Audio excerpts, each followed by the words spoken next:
দীপাবলির সন্ধ্যা ছিল। ওপরের প্রদীপের আলো তখনও ঠিকমতো ছড়িয়ে পড়েনি।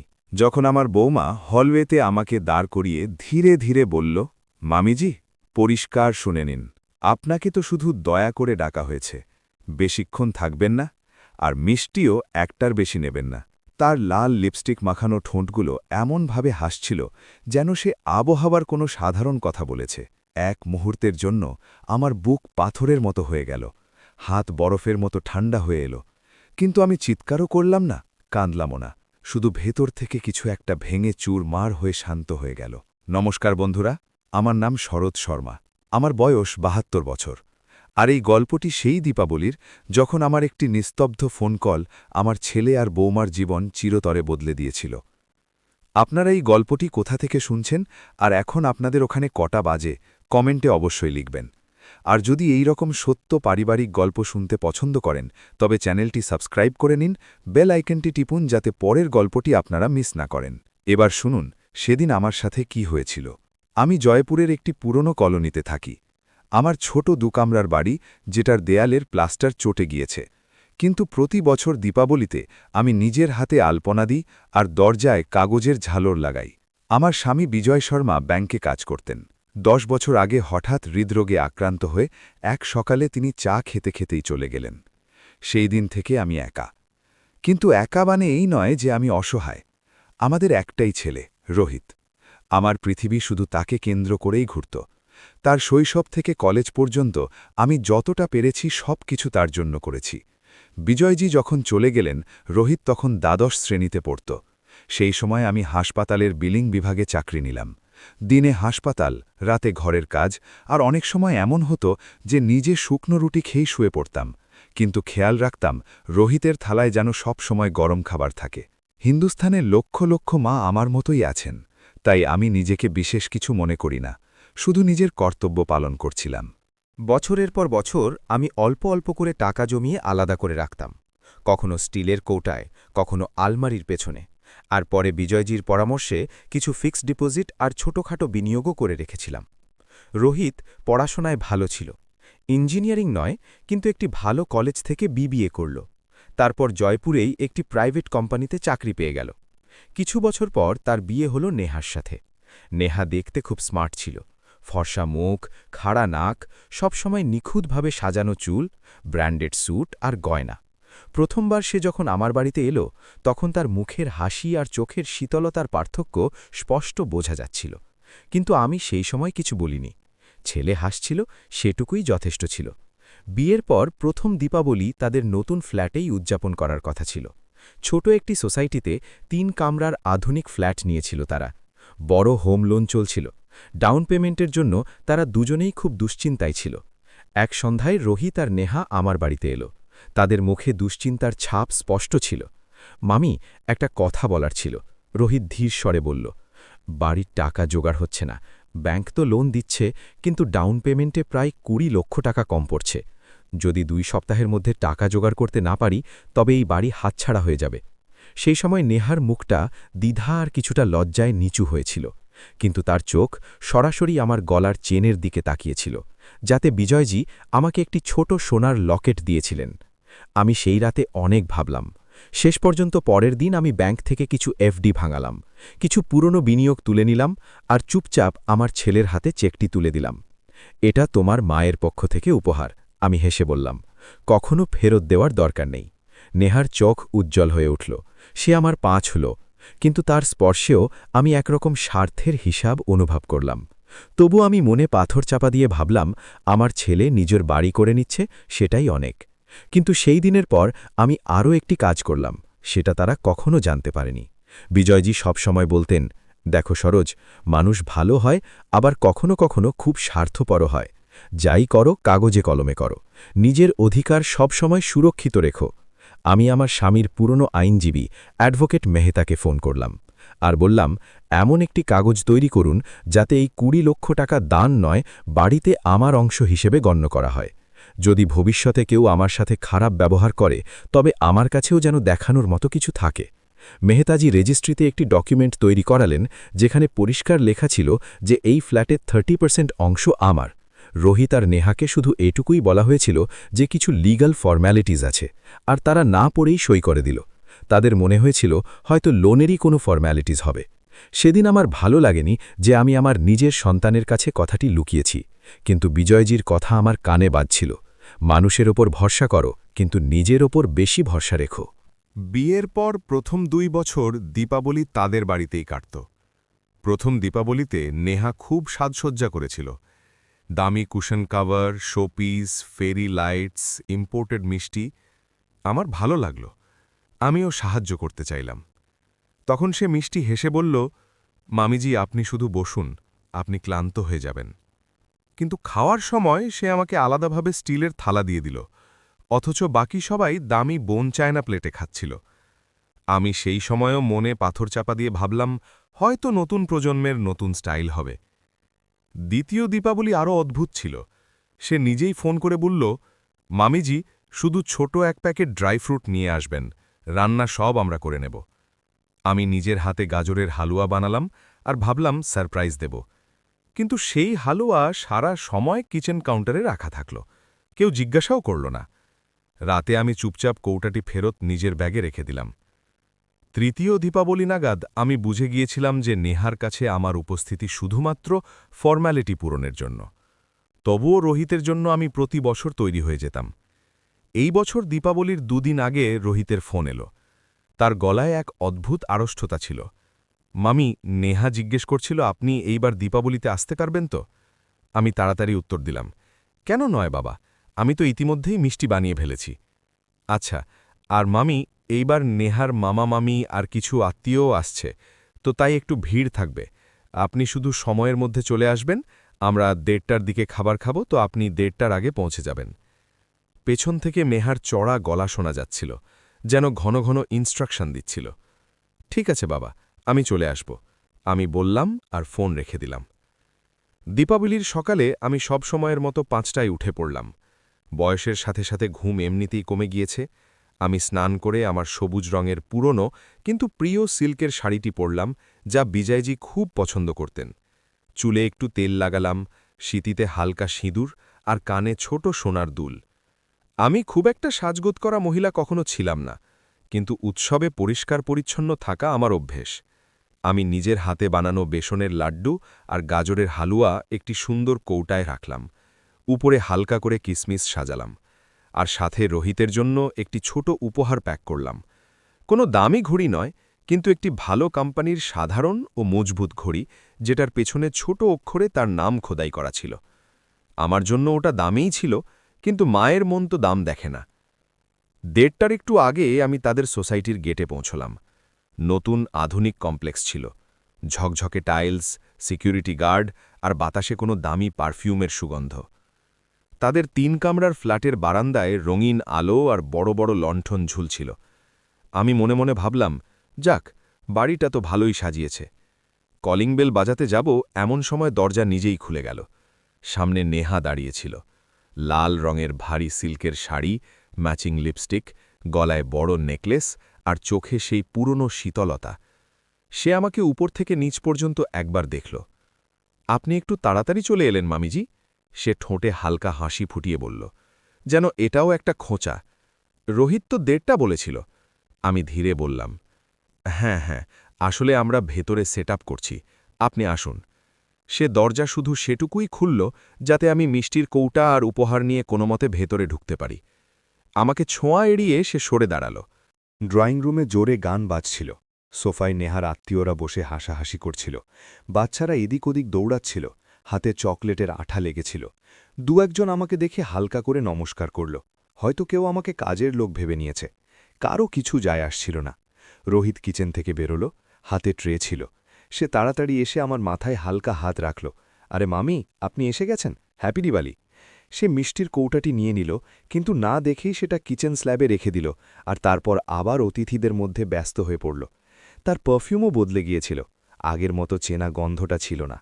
আমার মনে হলো যেন আমার নিজের ছেলেও বদলে গিয়েছে। তখনই নেহা আবার আমার কাছে এলো, তার মুখে সেই মেকি হাসি। মামিজি, এদিকে আসুন, একটা কথা বলার ছিল। সে ধীরস্বরে বলল, সে আমাকে ড্রয়িং রুম থেকে সরিয়ে হলওয়েতে নিয়ে গেল, যেখানে একটু অন্ধকার আর নিস্তব্ধতা ছিল। তার হিল জুতো মেঝেতে এমন শব্দ করছিল যেন কেউ কফিনের ওপর পেরেক ঠুকছে। হলওয়েতে পৌঁছে সে হঠাৎ তার গলার স্বর খুব নামিয়ে আনল, কিন্তু তার প্রতিটি শব্দে বিষ ছিল। দেখুন মামিজি, আমি সোজাসুজি কথা বলবো, সে বলল। আপনাকে আমরা শুধু দয়ার খাতিরে ডেকেছি। বাড়িতে ইতিমধ্যেই অতিথি ভর্তি হয়ে আছে, তাই আপনি প্লিজ বেশিক্ষণ থাকবেন না। আর একটা কথা, মিষ্টি একটার বেশি নেবেন না, সবার জন্য রাখতে হবে। এক মুহূর্তের জন্য আমার মনে হলো আমি হয়তো ভুল শুনেছি। আমি তার চোখের দিকে তাকালাম। সেখানে লজ্জা ছিল না, ভালোবাসা ছিল না, শুধু ঠান্ডা অহংকার ছিল। নেহা, আমি তোমার শাশুড়ি, আমি ধীরে বললাম। আমার নিজের গলা নিজের কাছেই অনেক দূর থেকে ভেসে আসা মনে হলো। আমি জানি, সে কাঁধ উঁচিয়ে বলল, কিন্তু আজ আমার ভিড়, আমার পরিবার, ওই মানুষগুলো আসল পরিবার। আপনি বুঝতে পারছেন তো? সে এটুকু বলে ঠোঁটে আবার সেই পাতলা হাসিটি রাখল, আর আমার উত্তরের অপেক্ষা না করেই আবার ড্রয়িং রুমের দিকে চলে গেল, যেন কোনো ভৃত্যকে ইনস্ট্রাকশন দিয়ে গেল। সেই মুহূর্তে আমার ভেতরটা যেমন ভেঙে গেল, তেমনি কিছু একটা জেগে উঠল। আমার হাতে তখনও উপহারের ছোট প্যাকেটটি ছিল। আমার আঙুলে হালকা কম্পন ছিল, কিন্তু মুখটা একদম শান্ত ছিল। আমি কাউকে কিছু না বলে ধীরে ধীরে দরজার দিকে পা বাড়ালাম, চটিজোড়া পড়লাম আর বাইরে বেরিয়ে এলাম। না কাউকে বাই বললাম, না রোহিতকে খুঁজলাম। দরজাটা আমার পেছনে ধীরে ধীরে বন্ধ হয়ে গেল, আর হাসি, গল্প আর গানের শব্দ হঠাৎ অনেক দূর বলে মনে হতে লাগল। আমি সোসাইটির গেট পর্যন্ত যাওয়ার পথে একবারও পেছনে ফিরে তাকালাম না। বাইরের ঠান্ডা হাওয়া আমার গাল ছুঁয়ে গেল। কিন্তু ভেতরে যে শীতলতা ছিল তা ছিল আরও গভীর। অটো নেওয়ার পরিবর্তে আমি কিছুক্ষণ হাঁটাচলা করলাম। রাস্তায় সাজানো বাড়ির আলো, বাচ্চাদের বাজির আওয়াজ, সবকিছু যেন অন্য কোনো জগতের অংশ মনে হচ্ছিল। আমার জন্য সেই মুহূর্তটা দীপাবলি নয়, শুধু একটি দীর্ঘ অন্ধকার রাত ছিল। বাড়ি ফিরে আমি দরজা বন্ধ করলাম, চাবি ঘোরালাম আর সোজাসুজি কিচেনের চেয়ারে বসে পড়লাম। ঘড়ির টিকটিক শব্দ পরিষ্কার শোনা যাচ্ছিল। দেয়ালে টাঙানো বিজয়জির পুরনো ছবি দেখে আমার চোখের কোণ চিকচিক করে উঠল, কিন্তু চোখের জল পড়ার আগেই আমি তা থামিয়ে দিলাম। ব্যাস, অনেক হয়েছে, আমি নিজেকে বললাম। আমি ধীরে ধীরে উঠলাম, ঘরের আলো বন্ধ করলাম আর সিঁড়ি দিয়ে নেমে নিচের ছোট স্টোর রুমে গেলাম, যেখানে পুরনো জিনিসপত্র, রঙের কৌটা আর লোহার একটি ছোট সিন্দুক রাখা ছিল। অনেক বছর সেই সিন্দুকটি কেউ স্পর্শও করেনি।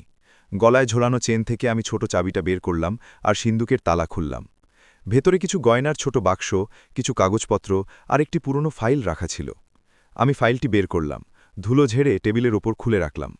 উপরে বিজয়জির পরিষ্কার হাতের লেখায় আমার নাম, আর নিচে কিছু নম্বর, ব্যাঙ্ক অ্যাকাউন্টস, ইনভেস্টমেন্ট, আর সবশেষে বোল্ড অক্ষরে লেখা ছিল flat number ৩০০, Shubham residency, 30% share in the name of Mrs Saroj Sharma. সেই কাগজটি দেখেই আমার দীপাবলির সেই রাতের কথা মনে পড়ে গেল, যখন আমি রোহিতকে ২০ লক্ষ টাকার চেক দিয়েছিলাম। আর আজকের রাত, যখন তার স্ত্রী আমাকে দয়া করে ডাকা অতিথির বেশি সম্মান দিল না। বিজয়জির গলা যেন ঘরের মধ্যে প্রতিধ্বনিত হল, সরোজ, মানুষ বদলে যায়, তোমার মন নরম হতে পারে, কিন্তু তোমার হাত যেন খালি না থাকে। আমি দীর্ঘশ্বাস নিলাম, কাগজগুলো ভালো করে সোজা করলাম আর সিন্দুকের ওপর রাখা পুরনো ফোন ডায়েরি থেকে অ্যাডভোকেট মেহতার নম্বর খুঁজলাম। আমার আঙুল তখন আর কাঁপছিল না। আমি ফোন তুললাম, নম্বর ডায়াল করলাম। ওপাশ থেকে কিছুক্ষণ পর তার সেই পরিচিত গলা ভেসে এলো। হ্যাঁ সরোজজি, দীপাবলির শুভেচ্ছা, কি মনে করে ফোন করলেন? আমি জানালা দিয়ে বাইরের অন্ধকার আকাশের দিকে তাকালাম, যেখানে দূরে দূরে কিছু বাজির আলো দেখা যাচ্ছিল। মেহতাজি, আমি ধীর কিন্তু পরিষ্কার গলায় বললাম, আজ আমার সেই ডকুমেন্টের কথা মনে পড়ে গিয়েছে, যা ফ্ল্যাটে আমার অংশের ব্যাপারে ছিল। হয়তো এবার সময় এসেছে সেই কাগজটি সত্যিই ব্যবহার করার। ফোনের ওপারে কিছুক্ষণ নিস্তব্ধতা থাকল। তারপর তিনি জিজ্ঞেস করলেন, আপনি নিশ্চিত? শরৎজি, এটা কিন্তু ছোট পদক্ষেপ হবে না।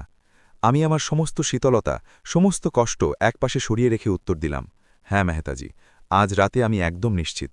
শুধু আপনি আমাকে বলুন পরের পদক্ষেপ কি। আর বন্ধুরা, সেই একটি ফোন কলের পর যা হল, তা আমার ছেলের পৃথিবীও নাড়িয়ে দিল, আর আমার বৌমার অহংকারও। মেহতাজি কিছুক্ষণ চুপ করে থাকলেন, তারপর বললেন, দেখুন সরোজজি, আপনার অংশ লিগ্যাল ডকুমেন্টে পরিষ্কার লেখা আছে। আমি এখন রেজিস্ট্রি আর ব্যাংক উভয়কে ইন্টিমেশন পাঠাতে পারি। তারপর আপনার অনুমতি ছাড়া নাই ফ্ল্যাট বিক্রি করা যাবে, না এর ওপর কোনো নতুন লোন নেওয়া যাবে। আর আপনি যদি চান, তবে আমরা তাদের নোটিশও পাঠাতে পারি যে আপনি আপনার অংশ অবিলম্বে ফেরত চান। আমি ধীরে জিজ্ঞেস করলাম, এতে কত সময় লাগবে? আজ রাত থেকেই প্রসেস শুরু হয়ে যাবে, তিনি বললেন। কাল থেকে তাদের ডকুমেন্টে আপনার নাম অফিসিয়ালি দেখা যাবে, তারপর তারা জানুক আর না জানুক, সিস্টেমে সত্যিটা বদলে গিয়েছে। আমি চোখ বন্ধ করে দীর্ঘশ্বাস নিলাম। বিজয়জির মুখটা চোখের সামনে ভেসে এলো, সেই হালকা হাসি, সেই কঠোর কিন্তু ভালোবাসায় ভরা গলা। সরোজ, কখনো কাউকে এতটা ক্ষমতা দিও না যে সে তোমাকে অপমান করে শান্তিতে ঘুমিয়ে পড়ে। ঠিক আছে মেহতাজি, আমি বললাম, আইন অনুযায়ী যা সঠিক তাই করুন। আমি শুধু নিজের অধিকারের কথা মনে করিয়ে দিচ্ছি, কারো কাছে ভিক্ষা চাইছি না। তিনি আবার একবার জিজ্ঞেস করলেন, আপনি কি একদম নিশ্চিত? আমি জানালা দিয়ে বাইরের অন্ধকার রাস্তায় বাজির হালকা চমক দেখে বললাম, হ্যাঁ, আজ আমি একদম নিশ্চিত। ফোন কাটতেই আমি ফাইলটি আবার সিন্ধুকে রেখে দিলাম, তালা লাগালাম আর চেইনটি গলায় পরে নিলাম। উপরে ঘরে এসে আমি প্রদীপের শিখাটা একটু মুচিয়ে দিলাম, যেন মনের ভেতরেও একটু আলো করার চেষ্টা করছি। সেই রাতে আমি ঠিকমতো ঘুমোতে পারলাম না। কখনো বিজয়জির কথা মনে আসছিল, কখনো ছোটবেলার রোহিতের মুখ। মন বারবার একটিই প্রশ্ন করছিল, আমি কি খুব কঠোর পদক্ষেপ নিচ্ছি, নাকি শেষ পর্যন্ত নিজের কাছে সৎ হচ্ছি? রাত বাড়ার সাথে সাথে বাজির শব্দ কমে গেল, তারপর নিস্তব্ধতা নেমে এলো। দীপাবলির জৌলুস ধীরে ধীরে অন্ধকারে মিলিয়ে গেল। পরদিন সকালে প্রায় 10টা নাগাদ আমি চা বানাচ্ছিলাম, তখন আমার ফোনটা সজোরে বেজে উঠল। স্ক্রিনে রোহিতের নাম ছিল। কিছু মুহূর্তের জন্য আমি ভাবলাম ধরব কি ধরব না। তারপর মা হিসেবে ফোনটা তুলেই নিলাম। হ্যালো মামি। তার গলা কাঁপছিল। এটা কি হচ্ছে? সকাল সকাল ব্যাংক থেকে ফোন এসেছে, বলছে ফ্ল্যাটের পেপারসে কিছু ইস্যু হয়েছে। রেজিস্ট্রি অফিস থেকেও মেসেজ এসেছে, বলছে ফ্ল্যাটে আপনারও অংশ দেখা যাচ্ছে। নেহা তো পাগল হয়ে গিয়েছে। এসব কি মামি? আমি একদম শান্ত স্বরে বললাম, ওটাই সত্যি রোহিত, যা তোমার প্রথম দিন থেকেই জানা উচিত ছিল। যে টাকা আমি তোমাকে দিয়েছিলাম না, সেটার চেক শুধু তোমার নামে ছিল, কিন্তু তাতে আমার সারা জীবনের উপার্জন আর অধিকার দুটোই ছিল। বিজয়জি আমাকে শিখিয়েছিলেন, ভালোবাসা মন থেকে দাও, কিন্তু কাগজে নিজের অংশ কখনো ভুলো না। ফোনের ওপাশে কিছুক্ষণের জন্য শুধু তার নিঃশ্বাসের শব্দ পাওয়া যাচ্ছিল। মামি, নেহা চিৎকার করছে যে আপনি আমাদের ঠকিয়েছেন। বলছে আজই তার লয়ারকে ফোন করবে। সে কাঁদছেও, বলছে তার বাড়ি চলে যাবে। আপনি এমনটা কিভাবে? আমি তার কথা থামিয়ে দিলাম। প্রথমবারের মতো একটু কড়া সুরে বললাম, রোহিত, বাড়ি কার? যা শুধু কাগজে লেখা থাকে, নাকি যা সত্যিই সম্পর্ক পালন করে? যখন তোমার স্ত্রী কাল আমাকে দয়া করে ডাকা অতিথির মতো কথা বলল, তখন কারোর মনে পড়েনি যে এই বাড়িতে আমারও পরিশ্রম আর টাকা লেগেছে? তখন কারোর মনে হয়নি যে আমিও আসল পরিবার? তার গলা ধীরে ধীরে ভেঙে এলো। মামি, নেহা আপনাকে এমন কিছু বলেছে?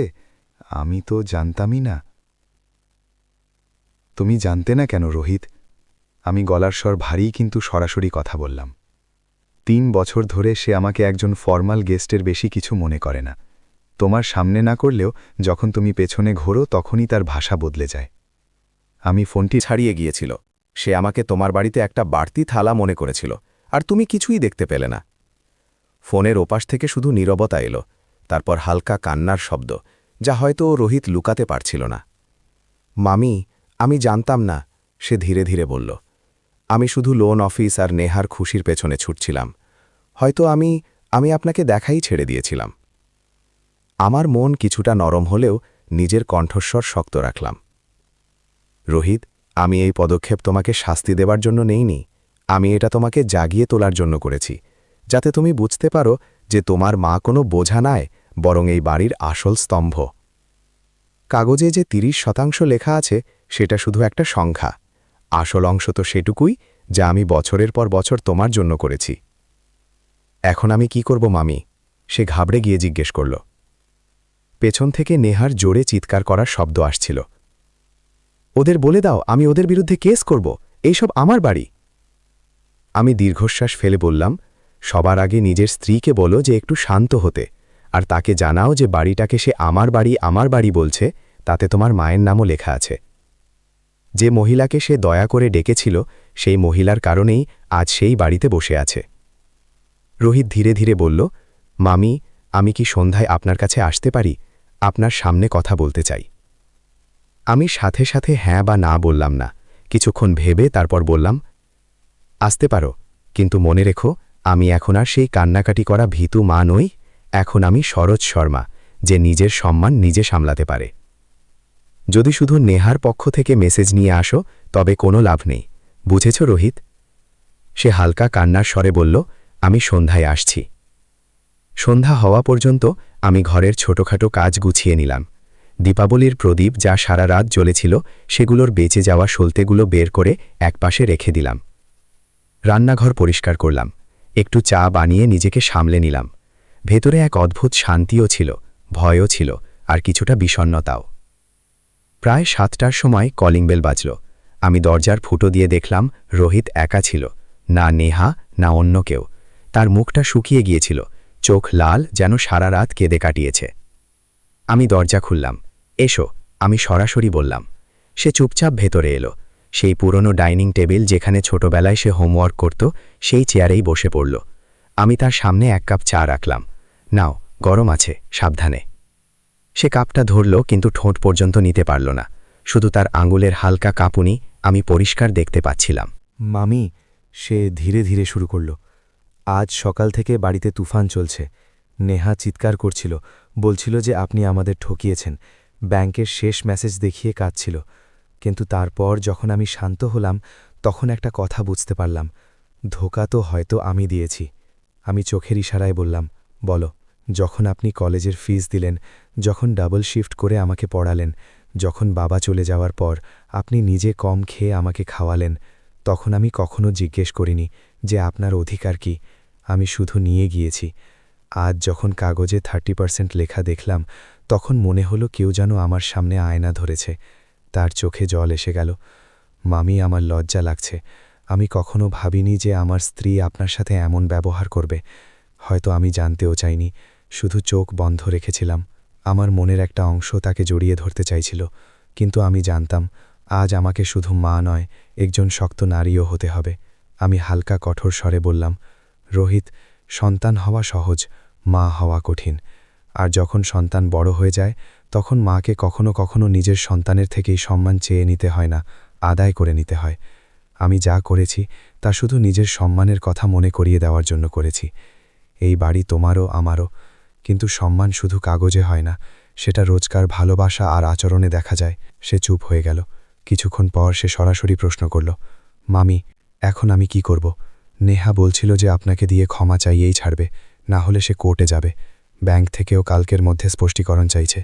আমি মাঝখানে ফেসে গিয়েছি, একদিকে স্ত্রী, অন্যদিকে মা। আমি কার? আমি কি করব?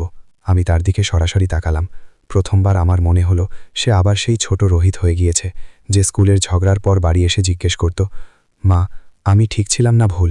আমি কাপটা সরিয়ে রাখলাম, 2 হাত টেবিলের ওপর জড়ো করলাম, আর একদম ধীরে কিন্তু পরিষ্কার শব্দে বললাম, বাবা, প্রশ্ন এটা নয় যে তুমি কি করবে, প্রশ্ন হলো তুমি কে হবে। সে বিভ্রান্ত হয়ে আমার দিকে তাকাতে লাগল। আমি বুঝলাম না। আমি ধীরে ধীরে প্রতিটি শব্দ ভেঙে তার সামনে রাখলাম। মনে আছে না, আমি তোমাকে ছোটবেলা থেকে শিখিয়েছিলাম, সত্যের সাথে দাঁড়িয়ে থেকো, সামনে থাকা মানুষটি নিজের হোক বা পর।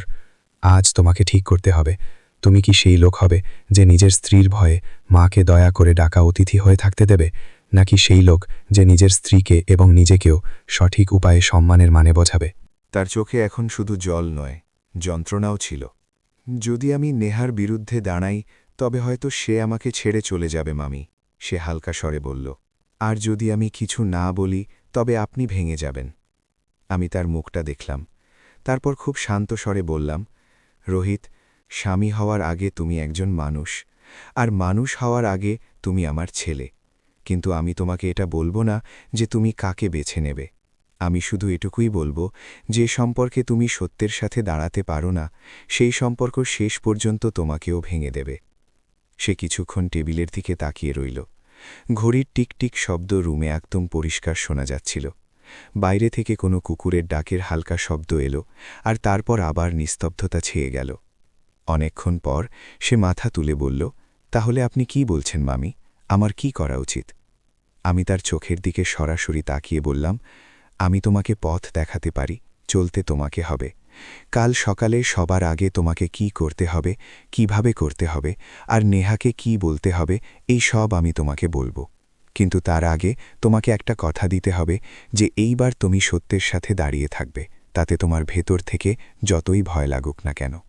রোহিত ইতস্তত করে মাথা নেড়ে সায় দিল, ঠিক আছে মামি, আমি কথা দিচ্ছি, শুধু আপনি আমাকে ছেড়ে দেবেন না। আমি মন থেকে একটু সময় নিলাম, তারপর খুব ধীরে বললাম, আমি মা-বাবা। মা কখনো তার সন্তানকে ছাড়ে না, কিন্তু এইবার মা নিজেকেও ছাড়বে না। আর বন্ধুরা, পরের দিন সকালে যা কথা আমি রোহিতকে শিখিয়েছিলাম সেটা শুধু তার বাড়ি বাঁচালো না, বরং আমার বৌমাকেও প্রথমবারের মতো আসল অর্থে পরিবারের মানে বোঝালো। পরের দিন খুব সকালে রোহিতের ফোন এলো। সে ধীরে ধীরে জিজ্ঞেস করল, মামি, আজ কি করতে হবে? আমি বললাম, সবার আগে তোমাকে নিজের কাছে মিথ্যে বলা বন্ধ করতে হবে। নেহাকেও ব্যাংককেও কাউকে ড্রামা দেখানোর দরকার নেই, শুধু সত্যি বলতে হবে। সে কিছু বুঝতে পারল না। কোন সত্যি মামি? আমি বললাম, সবচেয়ে প্রথম কাজ নেহার সামনে সরাসরি দাঁড়িয়ে বলা যে বাড়িটির ওপর সে এত মালিকানা দাবি করছে, সেই বাড়ির ভিত্তি সেই মা রেখেছিলেন যাকে সে দয়া করে ডাকা অতিথি বানিয়ে দিয়েছিল।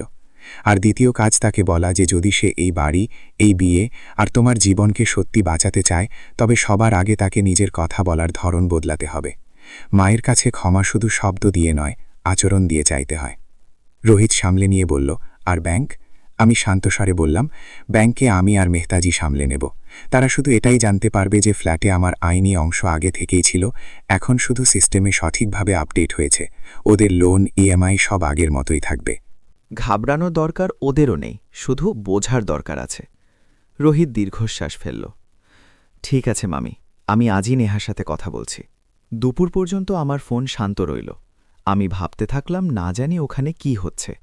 কখনো মনে হতো রোহিত হয়তো ভয়ের চোটে কিছুই বলতে পারেনি, কখনো মনে হতো নেহা তার ওপর এত চিৎকার করবে যে কথা আরও বিগড়ে যাবে।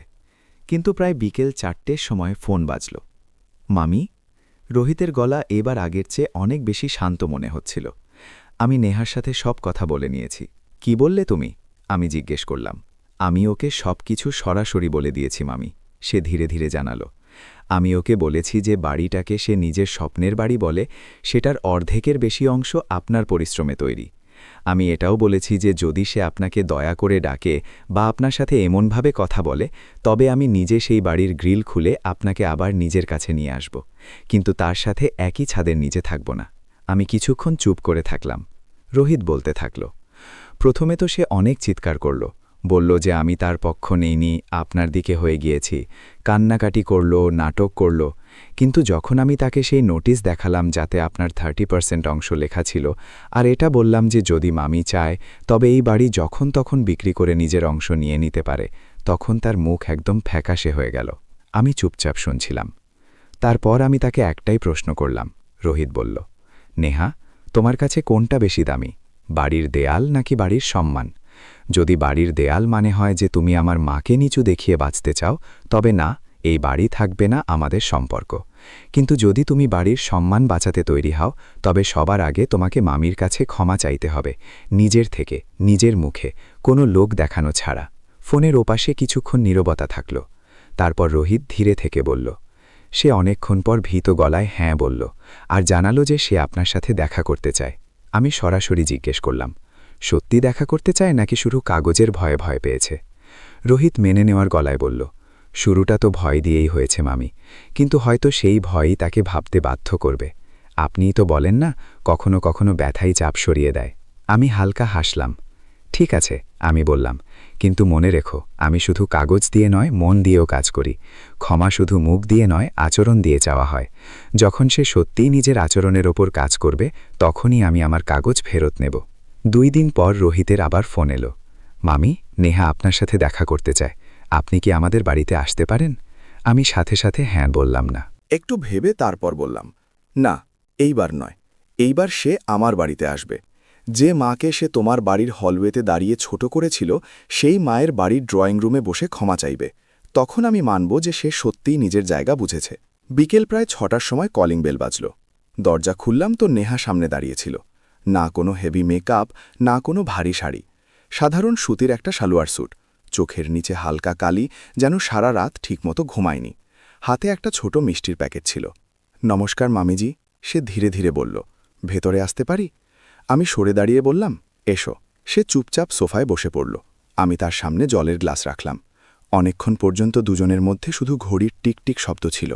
তারপর সে কাঁপা কাঁপা ঠোঁটে বলল, মামিজি, আমি আপনার কাছে ক্ষমা চাইতে চাই। আমি সরাসরি শুনলাম, মাঝপথে থামালাম না। সেদিন দীপাবলিতে আমি খুব স্ট্রেসে ছিলাম। সে শুরু করল। বাড়ি ভর্তি আত্মীয় ছিল, অনেক কাজ ছিল। আমি রাগের মাথায় আপনাকে ওসব বলে দিয়েছিলাম। দয়া করে ডাকা, একটার বেশি মিষ্টি নেবেন না, এসব আমার বলা উচিত হয়নি। আমি ভুল ছিলাম। আমি তার চোখের দিকে তাকালাম। এইবার সেখানে শুধু অভিনয় নয়, সত্যিকারের ভয় আর লজ্জা দুটোই ছিল। নেহা, আমি ধীরে বললাম, স্ট্রেস কখনো কারো আসল মুখ নয়, আসল মন দেখায়। যা মুখে আসে না সেই সময় সেটাই মনে লুকিয়ে থাকে। তুমি আমাকে দয়া করে ডাকা অতিথি মনে করেছিলে। তোমার মনে হয়েছিল আমি শুধু একটা বাড়তি থালা, যাকে যখন তখন সরিয়ে দেওয়া যায়। তার চোখ দিয়ে জল বেরিয়ে এলো। আমার কাছে বাড়ির মানে শুধু দেয়াল আর ডেকোরেশন ছিল মামিজি। সে কাঁদতে কাঁদতে বলল, আমি ছোট ছিলাম, তখন থেকে বাবা মা ট্রান্সফার হতে হতে ঘুরতেন। প্রতি 2 বছরে বাড়ি বদল, নতুন মানুষ, নতুন স্কুল। কখনো কোনো জায়গায় আপনজন পাওয়া যায়নি। যখন আমাদের ফ্ল্যাটটা পেলাম, আমার মনে হলো এখন আমিও কোনো কিছুর মালিক। হয়তো সেই চক্করে আমি ভুলে গিয়েছিলাম যে বাড়ি শুধু নিজের নামের হয় না, বাড়ি তার সম্মানেও তৈরি হয়, যে আমাদের জন্য এত কিছু করেছে। আমি তার কথা মন দিয়ে শুনলাম। এই সব বুঝতে পেরেছ, নাকি শুধু নোটিশ দেখে ভয় লাগছে? আমি সরাসরি জিজ্ঞেস করলাম। নেহা মাথা তুলে সরাসরি আমার দিকে তাকালো। প্রথমে ভয় লেগেছিল মামিজি, কিন্তু যখন রোহিত জানালো যে আপনি ওদের জন্য কি করেছেন, যখন আমি ভাবলাম যে মহিলার কারণে আমার স্বামী এত শক্তিশালী আর সফল হয়েছে, আমি সেই মহিলাকেই পিটি গেস্ট বলছি, আমার নিজের উপর ঘেন্না হলো। নোটিশ দিয়ে তো লোন নড়ে যাবে। কিন্তু যদি আপনি আমার সাথে সম্পর্ক ভেঙে দেন, তবে আমার স্বামী আপনাদের মাঝখানে ফেসে গিয়ে ভেঙে যাবে। আমি সেটা চাই না। তার প্রতিটি শব্দে এখন শুধু নিজের স্বার্থ নয়, রোহিতের চিন্তাও ছিল। আমি একটু মনটা নরম হতে দিলাম, কিন্তু তবুও নিজের সীমা মনে রাখলাম। ঠিক আছে নেহা, আমি বললাম, ক্ষমা চাওয়া প্রথম ধাপ, শেষ নয়। আজ থেকে তুমি আমাকে দয়া নয়, সম্মান দিয়ে ডাকবে। আর একটা কথা মনে রেখো, মায়ের কাছে সন্তান গুরুত্বপূর্ণ হয়, কিন্তু মায়ের সম্মান তার থেকেও বেশি গুরুত্বপূর্ণ। যদি কখনো তুমি বা অন্য কেউ আমার সম্মানকে আবার পায়ের নিচে রাখো, তবে এইবার আমি শুধু নোটিশ পাঠাবো না, বরং নিজের অংশ নিয়ে সত্যি আলাদা হয়ে যাব। তখন তোমরা দেয়াল বাঁচাও না লোন, তাতে আমার কিছু যাবে আসবে না। নেহা সাথে সাথে মাথা নেড়ে হ্যাঁ বলল। না মামিজি, এমন দিন আর আসবে না। আমি চেষ্টা নয়, সত্যিই বদলাব। সেই দিনের পর ধীরে ধীরে জিনিসগুলো বদলাতে লাগল। প্রথম সপ্তাহে নেহা আমাকে ফোন করল। মামিজি, আপনার প্রিয় আলুকপি বানাচ্ছি, আপনি বলবেন না আপনি কিভাবে বানান? আমি একটু অবাকও হলাম, কিন্তু তাকে রেসিপি বলে দিলাম।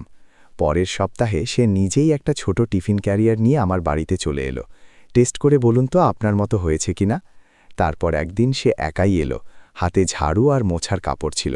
মামিজি, এই পুরনো স্টোররুমটা পরিষ্কার করে দিই না, কত ধুলো জমে আছে।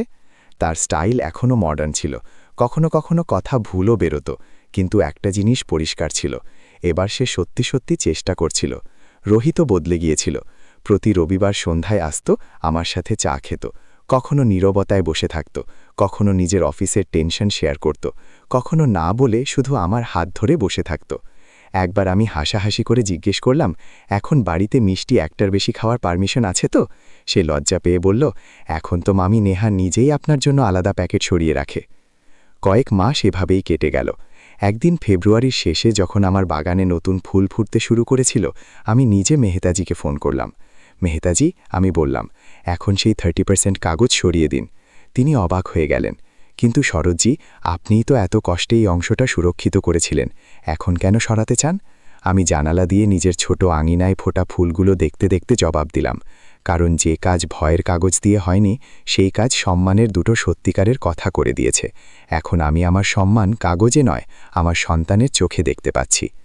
2 সপ্তাহ পর মেহতাজি কনফার্ম করলেন, শরৎজি, আপনার অংশ আবার আপনারই নামে ফান্ডে শিফট করে দিয়েছি। ফ্ল্যাট এখন শুধু রোহিত আর নেহার নামে। আমি শুধু একটা লাইন বললাম, ঠিক আছে, এখন আমার ডকুমেন্ট থেকে ওদের পরীক্ষা শেষ। কিছুদিন পর রোহিত আর নেহা দুজনেই আমার বাড়িতে এলো।